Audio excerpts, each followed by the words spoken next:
for an awesome first night of Edge. Woo! What? Really? Come on, come on. Yay!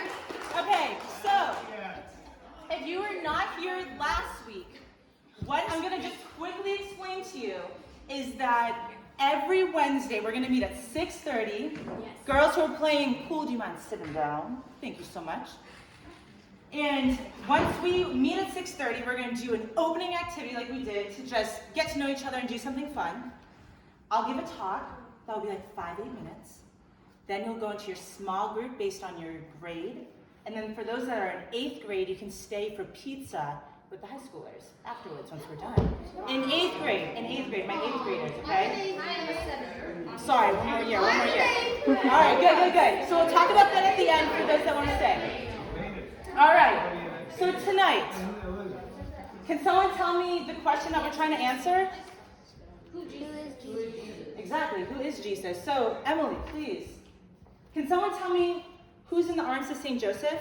Is that the picture of a window in the church? Jesus. Okay, go ahead. Next.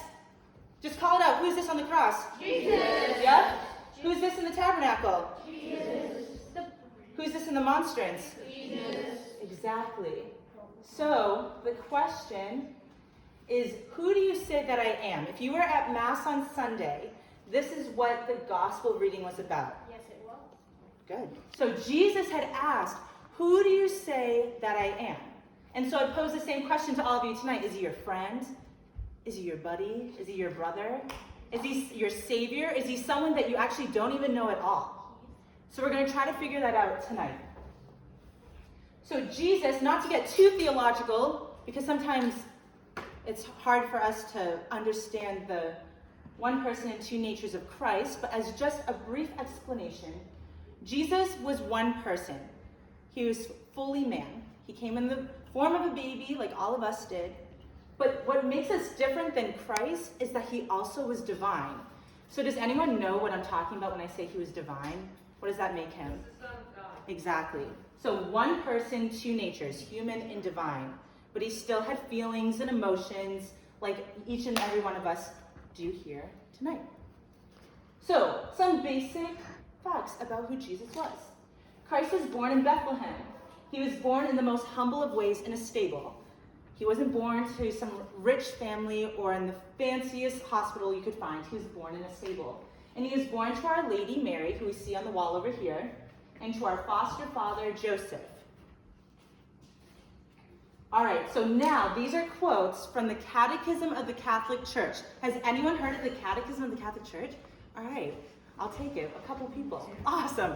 So the Catechism helps us explain what the faith is about and why we do what we do, why we go to Mass, why Jesus is human and divine. It explains everything. So can I have a volunteer to read that first quote, please? Go ahead. The Word became flesh for us in order to save us by reconciling us with God. Reconciling us with God, yes. So that means because we sinned, because the first sin happened with Adam and Eve, Eve ate the what?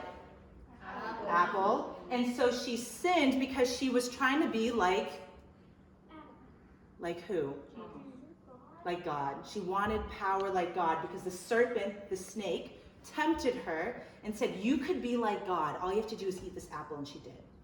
So Christ came to reconcile us, to make everything peaceful between us and God once again.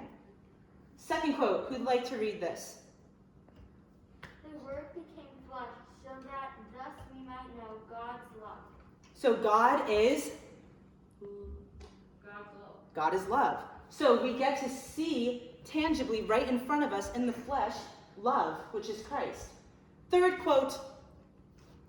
The Word became flesh to be our model of holiness. Exactly. So if we want to get to heaven, who better to get us to heaven than Christ himself if we follow after him? Us. Well, we're gonna follow after Christ. Yes. Okay. Fourth quote.